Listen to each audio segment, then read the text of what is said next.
like button, subscribe to the channel, man. We on the road, man. Moving around, man. You don't work, you don't eat, man. That's what I heard, man. With that being said, man, when I fell in love with hip-hop, y'all should tap in. We got new interviews on the way, man. Crazy interviews. We got another interview coming up with MC Shan. We got the Bay Area tapping in with us this week, man. We were supposed to do that interview last week. Some things, you know, got misconstrued, but we back on that. So y'all tap in, man. This summer finna be crazy. We got some crazy people coming to St. Louis to see us. So y'all tap in, man. With that being said, if you don't mind, I can ask you, when you feeling love with hip-hop? All right, man. What's your name, bro? Jake. My name's Jake. Where you from, my man? Jake. I'm from North County, Hazelwood. For sure. Shout out Hazelwood in the building, man. All right. So what was it like for you growing up in St. Louis? Like, if you don't mind, real quick, before we get in there. I had normal single mom suburban life. Yeah. Just trying to find ways to keep myself busy. Yeah. Picked up computer, started making beats. Alright. From there. For sure. So when did you fall in love with hip hop? Probably, you know, I'm young, so they're gonna make fun of me, but Drop the World. First time I heard Drop the World. Yeah. That was the new age of hip hop taking over. That, even though some old heads now, but yeah, at the time it was, man, I'm breaking shit. For sure. Got me hooked. So definitely that. 100. All right. Who you listening to? Is there any artists like out of St. Louis you fuck with? Or you ain't really fucking with the St. Louis music scene? I mean, I got a couple homeboys. MC, shout out MC. Okay. Apostrophe CE. Okay.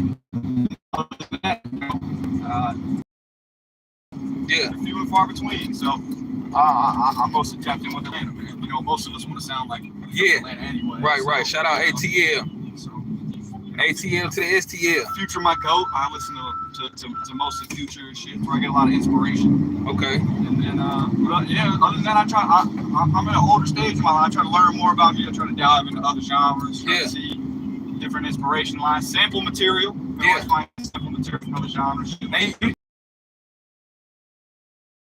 Probably this year would make 10 years. Okay. So, yeah, when I was 15, I'm 26 now, so. So yeah. What led you to do that? Like you just picked up the, you know? So I heard. So it goes back to Future, man. I heard 56 Nights, and I watched an interview where Southside. Shout out Southside. Shout out Tarantino. Yeah. They said they made the whole tape in one day. Wow. And I was like, there's no way something like this could be. Shout out everybody on the live right now. Hit the like button, subscribe to the channel. We got White Boy Jake on the live. It made me feel like it was doable to anybody. If they did all this shit in one night, it's just hit. We can all do this shit. So I put my mind to it. My whole actually sent me a cracked version of FL Studio. Started touching buttons, man. That was a wrap from there. So. What's up, Rennie Williams? What's up with it? Hit the like button, subscribe. We got White Boy Jake from Hazelwood telling hip hop stories. That's crazy. Damn, man. I feel like we got retirement, man. We got, Oh, okay. Keep on coming on the live. Hit the like button, subscribe to the channel. We got 2 likes. Okay, for sure. Yeah, man. You said 56 Nights had you going crazy with the production, though. 56 Nights, that was it. Because I heard Beast Mode, but I'm like, I can't do this. And then I heard 56 Nights. I was like, I could do this, though. Yeah. So it was a wrap from there. Shout out. Okay. The live going up. For sure. With that being said, man, you say the production game is crazy. Who are some of your top producers, man, that you might listen to or you know, to get some of your shit going? Southside, my number one, always be my number one. Your favorite producer looked up to Southside. Yeah. Your favorite producer looked up to 808 Mafia. Shout out 808 Mafia. Shout out 808, man. But without Southside, none of us would be using Fruity Loops. None of us be wanting exotic cool beat tags, pioneered sound. So many drum kits come back to a one specific 808 Mafia kit. So many of them come back to one specific kit that they was using for Little John and a few other people around. Yeah. You know, Southside's dad used to make a bunch of beats for Outkast, so there's a long line of shit that got built up, and it's been pioneering all the beats that you hear today. Like the Spins 808, that's 808 Mafia. Yeah. You know, like everything you hear from the snare to the hi-hat to the patterns that are being used to people. You know, real producers gonna know, but they're the ones that blew up Nexus. They're the one that made everybody want to use them Nexus pianos. They're the ones that got Omnisphere to be what it is. That Lotus flute. Yeah. You heard it on a million songs, but so much of it was just pioneered from that. So you really got to pay the homage to the one that kind of, you might not know the guy who laid the concrete for the street, but you drive on the street every day. Every day. That's just kind of how it goes. And then Metro, you got shout out Metro booming, man. Modern day Dr. Dre. Yeah. You know, he's One thing about Metro that I think makes him different than everybody else is like, does he have beats? Yeah. Does he have, does he got the image? Yeah. He's real ducked up. How many careers has that man started? Right. Like, obviously these men put in their own work. They put in their time. I'm not trying to say that, but he was the trampoline that helped send a lot of people up. 21 Savage, Nav, Gunna, so many of these guys early on caught Metro's attention, and then they came with something that maybe Metro helped produce. Maybe Metro said, "Hey, work with it, whatever." Mm-hmm. He's everything at one. He's an engineer. And shout out to him because I don't know many people would do this. I know they beefed over this shit. There was a song that he had done on his Heroes and Villains. Okay. And Drake asked him to get on it. He was like, "No, the song is done." How many producers would stand on 10 toes? Right. And tell Drake that he couldn't be on the song? Now I know that caused problems or whatever, but that should just go to show that this man is trusted in his work, trusted in what he does, his process, all that type of shit. So when the big's in the game and you can tell him no, you're secure to me. You're secure to me. That's real. That's real. Yeah. Now let me ask you, man. You spoke on earlier about the Drewski situation, man. Can you talk about that a little bit, man? On the spot, man. Free Drewski. He's not really locked up, but he ain't do shit. He ain't do shit. I think. Cause I don't know. You gotta hit me on. Let me know what they saying happened. This just popped up like 2 days ago, but they trying to say he was doing something, whatever. It looked like all of a sudden I think it just looked like some P. Diddy shit. That's what they were saying. Yeah, it looked like just clips of maybe a discography or something like that, just like little distilled images or whatever. But I don't know. Some of the things they were trying to say that this man was doing don't even seem like Drew's. Like I feel like they're just trying to throw names in the hat.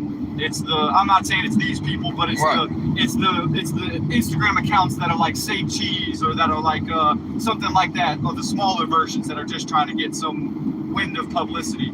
Yeah. Somebody made that shit up and said, "Oh, Drewski was in this P. Diddy parties doing all this shit," and that post probably got 25 million views, a million comments, a million whatever the hell. So what do you think about that P. Diddy shit though? What you think about that whole and his incarceration? I have two things. One, this is how I feel. So, that's how I feel. One of two things.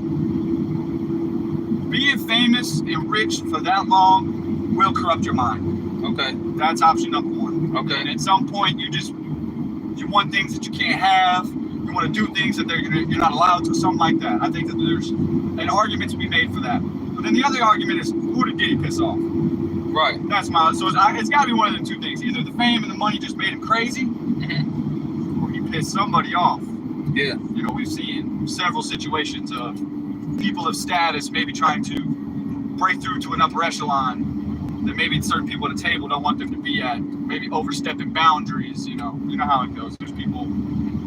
A lot of powerful people make a lot of decisions. You know what I mean? So I feel like when somebody tries to make a decision for them, sometimes there's consequences involved. You know what I mean? So I wonder if it's either, is he really this crazy, or is this maybe kind of a blackmail smear campaign, if you will?